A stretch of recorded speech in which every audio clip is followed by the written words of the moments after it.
ఎన్నో ఎక్స్పెక్టేషన్స్ పెట్టుకుని వెళ్ళాం భయ, కానీ ఇలా ఉంటుందని అసలు ఎక్స్పెక్ట్ చేయలేదు. అసలు ఏం జరిగిందంటే మా ఫ్రెండ్ కాల్ చేసి ఏమన్నా తినేసి వద్దాం దారా అన్నాడు. అయితే నేను నా పుట్ట నా ఇష్టానికి వెళ్దాం, రామచంద్రపురంలో రీసెంట్ గా ఓపెన్ చేశారు కదరా అని చెప్పేసి అన్నాను. ఈ 9 రోజులు వినాయకుడి చవితి కాబట్టి నో నాన్ వెజ్, అందుకనే వెజ్ లో అయితే నెతుకుతున్నాం అనమాట ఏమేమి ఉన్నాయని. సో ఇంకా మొత్తం అన్ని చూసిన తర్వాత మా ఫ్రెండ్ అయితే ఆర్డర్ చేసాడు. ముందుగా ఇక్కడ అంబియన్స్ అయితే చాలా కూల్ అండ్ డీసెంట్ గా ఉన్నాయి, ప్రొజెక్టర్ కూడా ఉంది ఇక్కడ. నేనైతే ఇక్కడ తినేద్దాం ఉన్నా, కానీ మా ఫ్రెండ్ అయితే బయట తిందామని పార్సల్ అయితే చెప్పేశాడు. అన్నయ్య అయితే వచ్చిన వాళ్ళు చాలా బాగా రిసీవ్ చేసుకుంటున్నాడు. ఇంకా అలా పార్సల్స్ పెట్టుకుని చేల మధ్యలోకి అయితే వచ్చినాయి. ఇక్కడ వ్యూ అయితే చాలా బాగుంది. తెచ్చుకున్న పార్సల్స్ అయితే ఓపెన్ చేసి వేసుకున్నాం. ఇంతకీ మా ఓడ ఆర్డర్ చేసింది స్పెషల్ మష్రూమ్ ఫ్రైడ్ రైస్ ఒకటి, ఇంకా స్పెషల్ బిర్యానీ ఒకటి విత్ పన్నీర్ కర్రీ. నేను స్పెషల్ మష్రూమ్ ఫ్రైడ్ రైస్ అంటే మష్రూమ్ ఫ్రైడ్ రైస్ కలిపి వస్తుంది అనుకున్నా, కానీ మనోడు కర్రీ ఇచ్చాడు సపరేట్ గా. ఏదైతే అయింది టేస్ట్ చూసేద్దాం అని చెప్పేసి మొత్తం నాటి మీద నమ్మక పిండుకుని అయితే ఫ్రైడ్ రైస్ టేస్ట్ చేస్తా మష్రూమ్ వేసుకుని.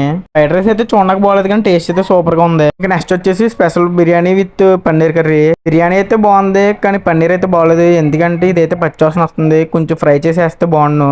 ఇంక ఇట్లా ప్రైజెస్ అయితే ఫ్రైడ్ రైస్ ఏమో 240, బిర్యానీ 250. ఇంక ఈ ప్రైజెస్ లో పార్సల్ అయితే మేము బాక్సుల్లో ఎక్స్పెక్ట్ చేసాం, కానీ కవర్లు ఇచ్చాడు మనోడు. ఇంకా మన బ్రో అయితే రీసెంట్ గా స్టార్ట్ చేసాడు కాబట్టి చిన్న చిన్న మిస్టేక్స్ జరుగుతూ ఉంటాయి. ఇంకా నెక్స్ట్ టైం బాగా చేయాలని కోరుకుంటూ మీరు కూడా ఒకసారి ట్రై చేసేయండి.